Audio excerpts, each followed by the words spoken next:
जुडिसालिनिफ्राय जिहेतु उदां जाबाय आरो जों गोजोननाय मोनदों गोबां गोजोननाय मोनदों मानो होनब्ला दिनैहाय जोङो 10 बोसोर 6 माह जानानै जों माने बाहेराव फैनो मोनबाय बेनि थाखाय गोजोननाय मोनबाय बेसेबां बोसोर थानांगौ 10 बोसोर 6 माह 7 दिन जाबाय दिनैसिमाव नोंथांमोननि दिनै साबेसे गखो दिनै जोङो ओरैनो 6 जन गबाय आरो माखासे लोगोफ्रा माने क्लियार जायाखै बेनि थाखाय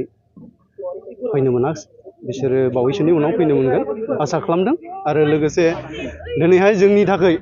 जाय बिथांमोना बेबायदि गावनि मेंनो रोङि देहाखौ बावनानै जोंखौहाय उदां खालामनो थाखाय होसो